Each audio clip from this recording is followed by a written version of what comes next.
오늘은 실전 투자의 비밀, 김영준 저자님의 실전 투자의 비밀이란 책을 한번 이야기해 보도록 하겠습니다.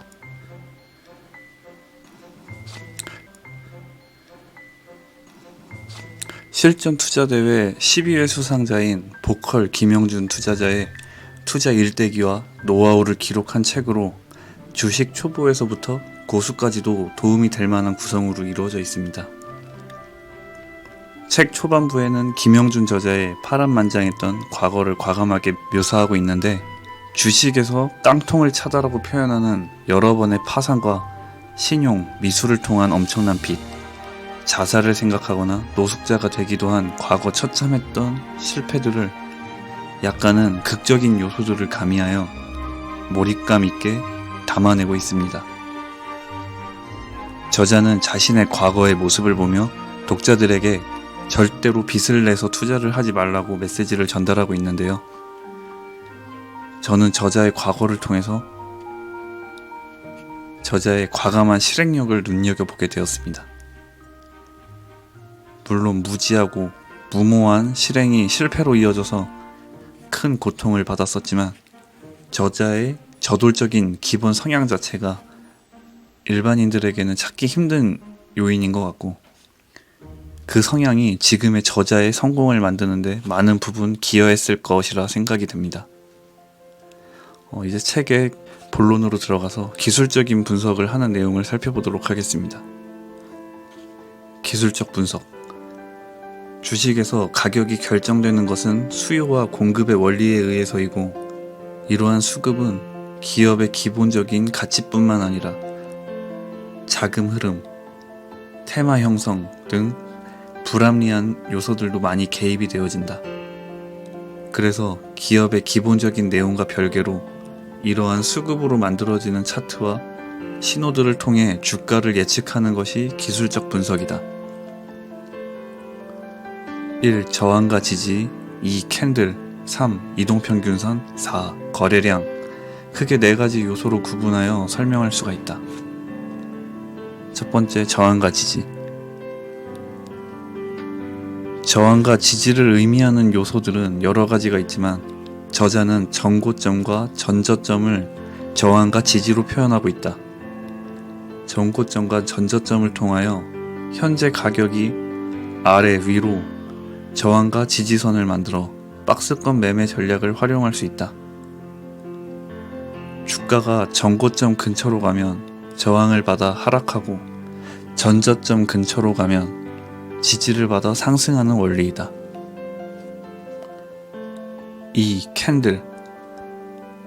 캔들은 주식의 기준 시점, 분, 일, 주, 월 등의 시가와 종가를 막대 형태로 나타낸 도형으로 오늘날 기술적 분석의 가장 기본적인 요소로 자리 잡고 있다. 캔들을 매매에 활용할 때 장대양봉, 장대음봉, 망치형, 영망치형 등의 특정 모양을 보고 매수와 매도 판단을 하는 경우가 있는데, 여러 상황과 환경을 조합하지 않는 캔들 모양만으로 매매를 판단하는 것은 큰 함정에 빠질 소지가 있다.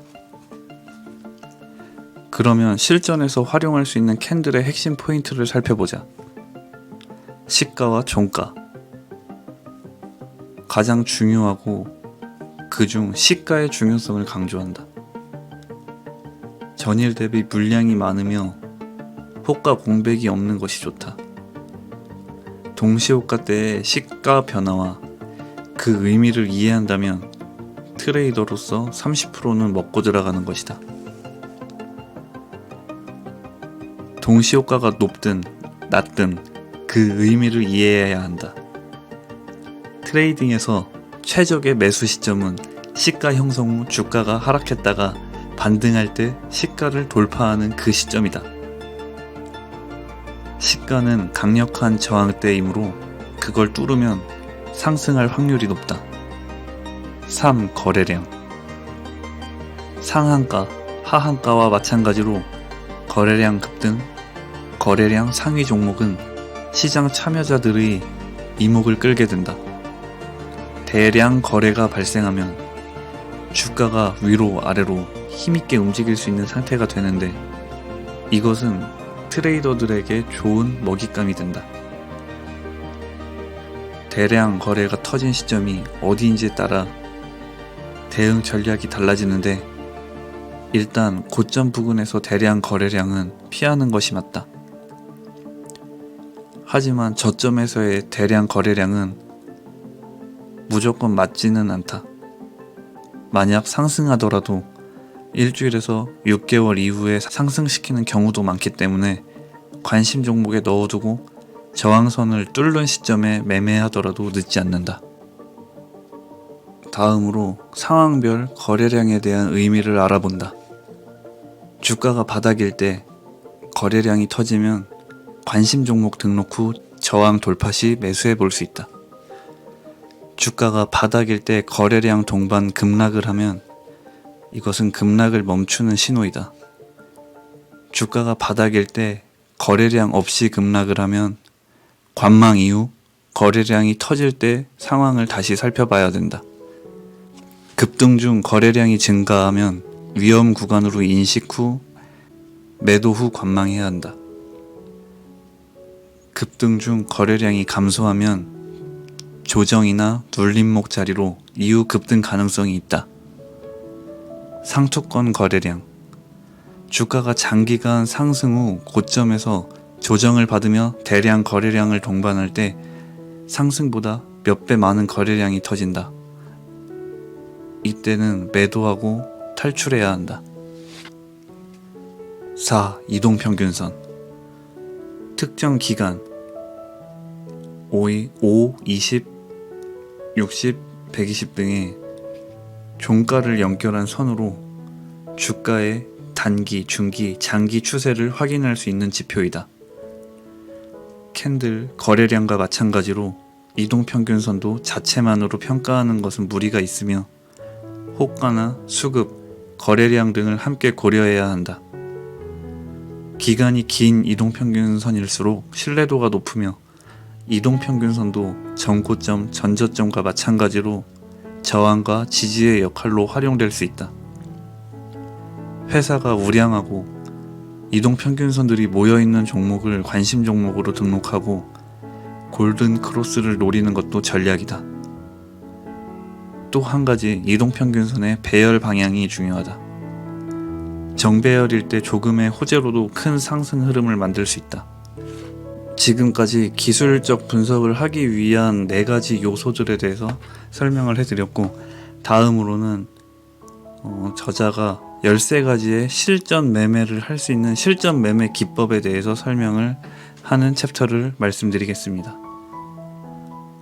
13가지 실전 매매 기법. 1. 신고가 상승 음봉 매매. 신고가를 기록한 종목을 관심 종목에 등록하고 상승 돋지나 상승 음봉을 매수 포인트라고 생각한다.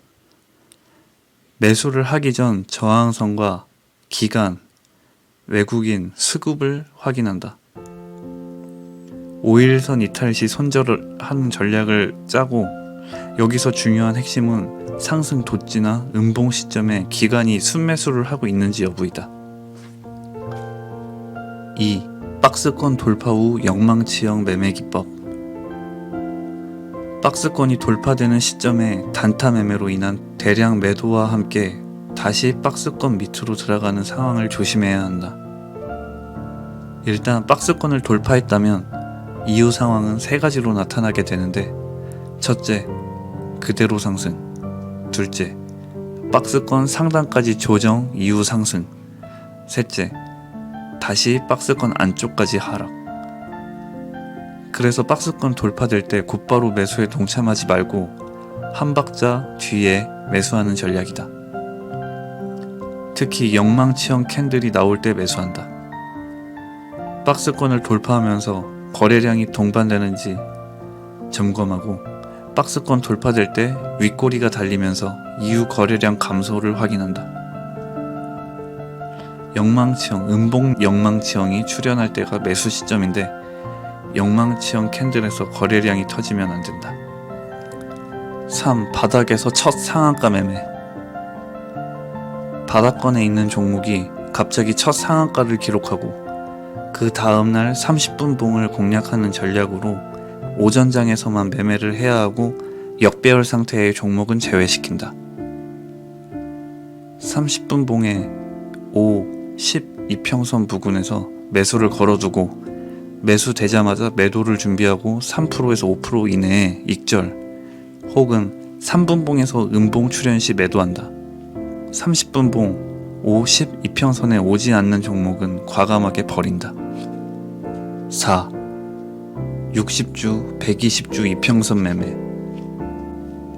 회사가 기본적 분석을 했을 때 괜찮아야 하고 과거 상승 추세 이후 하락 반등을 노리는 매매이다.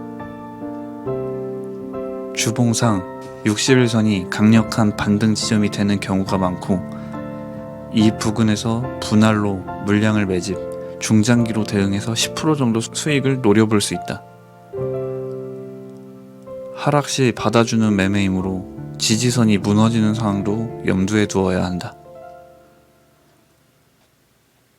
여기서 60주 선이 무너지면 120주에서 반등되는 경우가 많다. 5. 단기 낙주 매매. 최근 급등을 보이던 시장에 대표주, 급등주들이 상승을 멈추고 낙폭을 하는 시점이 오게 된다. 이때 일봉으로 보면 단순하게 장대 음봉을 나타내고 있지만 분봉 기준으로 보면 다이나믹한 등락이 나타나게 되며 이때의 반등을 노리는 매매이다. 30분 봉 차트에서 20이나 30선 부근에 지지되는 것을 확인하고 매수를 하는 전략이다. 호가창을 주시하며 험매수나 험매도의 출현을 관찰하고 이를 역이용한다. 6. 단기 뉴스 매매. 장 마감 이후 뜨는 뉴스를 주목하고 다음날 시초가를 노리는 전략이다. 절대로 욕심을 부리면 안되고 초반 2-3% 정도만 노리는 매매 전략이다. 뉴스가 나왔다는 것은 모든 트레이더들이 소식을 접했다는 뜻이기도 하다. 장 초반에 기대감을 주며 급등하는 척 하다가 힘이 없고 별 볼 일 없어지는 종목들이 많다. 이것이 뉴스를 보고 잠깐 달려들었다가 빠르게 빠지는 트레이더들 때문인 것이다. 단기 뉴스로 매매를 했다면 짧게 수익을 얻고 나와야 한다. 여기서 욕심을 부리면 계좌를 갉아먹힌다. 7. 2바닥, 3바닥 매매. 상승 추세를 보이던 우량 기업이 하락하여 깊은 골짜기를 만들면 이전에 비슷한 가격대에서 지지가 되었는지 확인하는 매매 전략이다.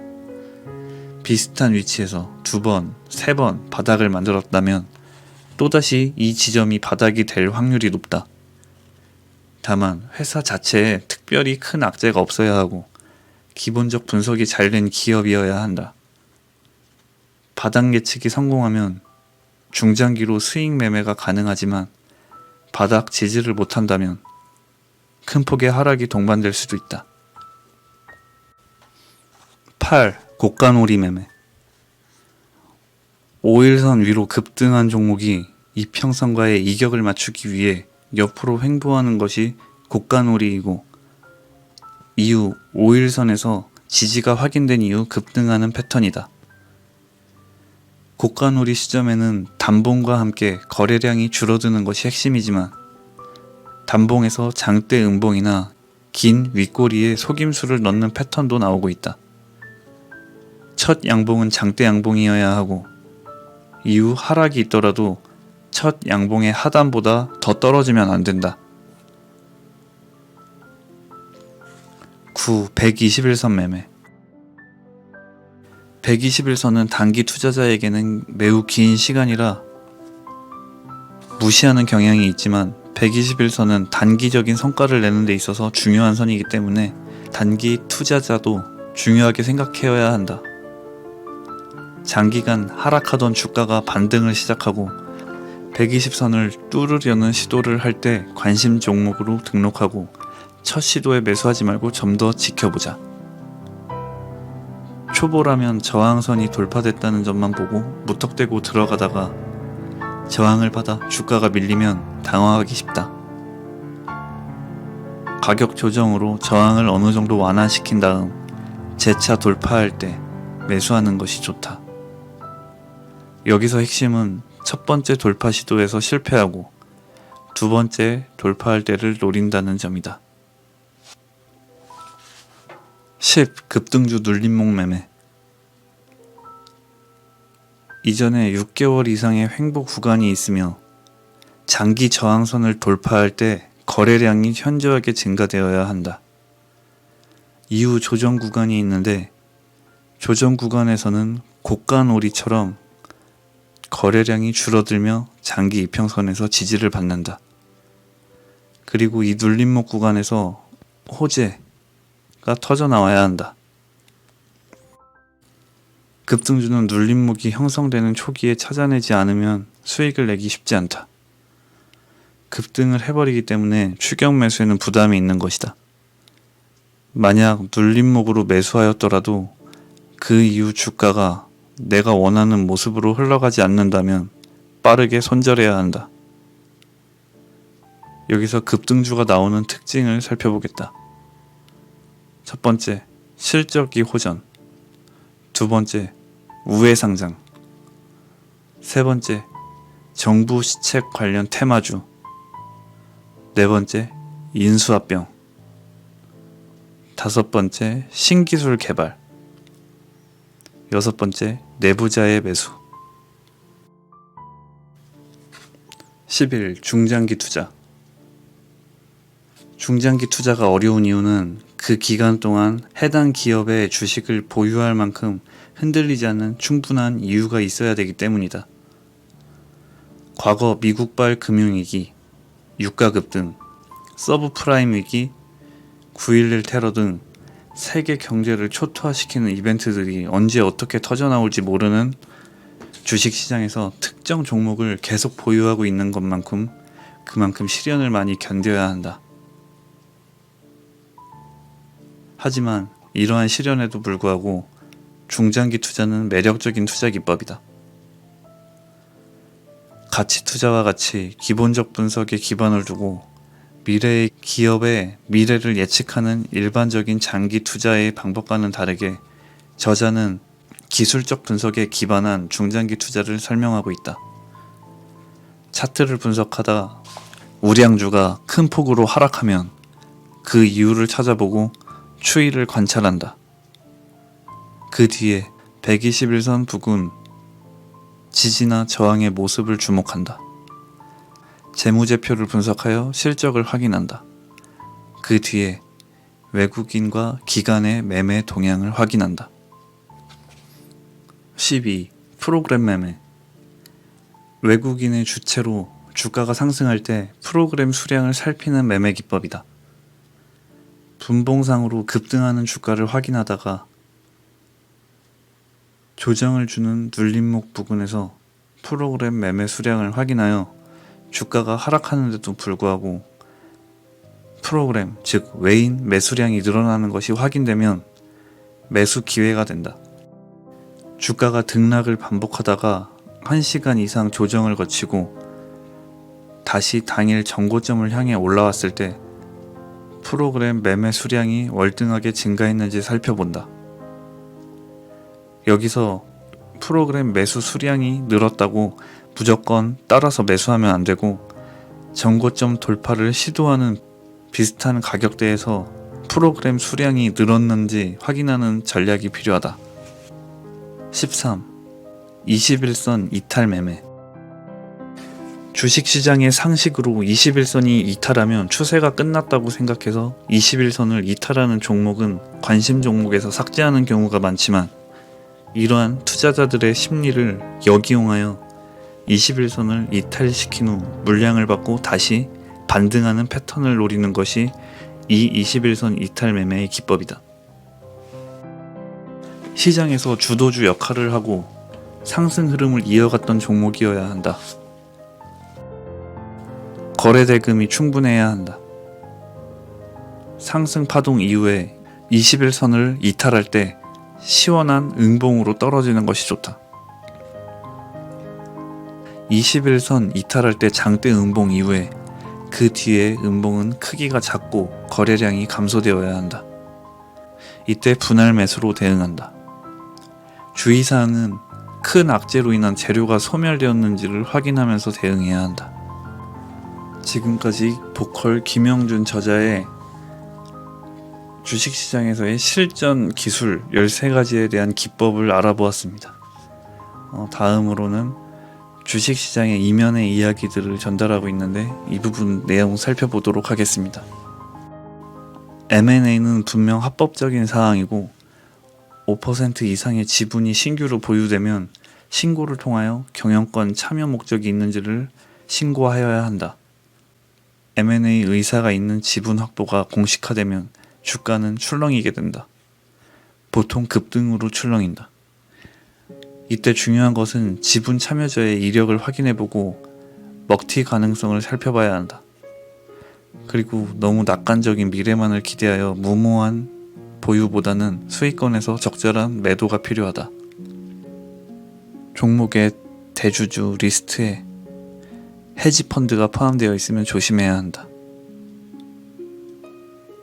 호재, 악재, 공시와 반대로 움직이는 주가에 대응하는 방법은 시장의 수급에 맞춰 같이 대응하는 것이다. 공시만 믿고 남들이 다 팔고 있는데도 계속 보유한다면 손해가 커질 것이다. 유상증자나 감자를 밥 먹듯이 하는 회사는 쓰레기이다. 상장 폐지 리스크를 피해야 한다. 손실 중인 종목이라도 감사 보고서가 제때 나오지 않는다면 손절해야 한다. 대주주 지분이 20% 이상이어야 하고 증자와 같은 자본금 변동 사항이 많은 종목은 피해라. 회사명이 자주 바뀌거나 영업이익이 2년 연속 적자가 이어지는 종목은 조심해야 한다. 대표이사가 너무 어리거나 대표이사 변경이 잦은 회사도 좋지 않다.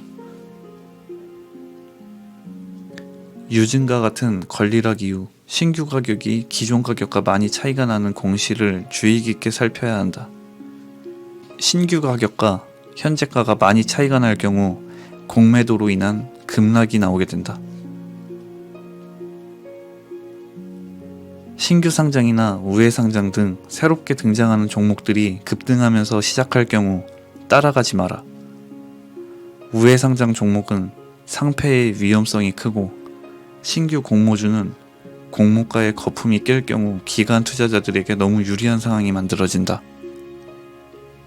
여기서 한 가지 팁은 신규 공모주가 공모가 근처에서 시작할 경우 공략 대상으로 삼을 수 있다.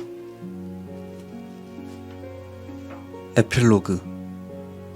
시장과 맞서 싸우며 시장을 이기려고 하지 말고 시장이 보여주는 패턴과 심리를 분석해야 한다. 그리고 중요한 것은 나의 습관을 올바르게 세팅해야 하는 것이다. 시장을 이기는 것이 아니라 나를 이기는 것이 중요하다. 지금까지 김영준 저자의 실전 투자 비밀에 대한 책을 요약하고 설명해 드렸습니다. 이 책 한 권으로 주식시장을 모두 이해하고 이 책 하나로 나의 모든 주식 매매를 성공으로 보장할 수는 없겠지만 험난한 주식 투자 시장에서 충분히 도움이 될 수 있는 책이었었던 것 같습니다. 여러분도 지금 이 영상을 보시고 이 책을 읽어보시고 큰 도움을 받으셨으면 좋겠습니다. 다음에는 더 좋은 책으로 찾아뵙도록 하겠습니다. 감사합니다.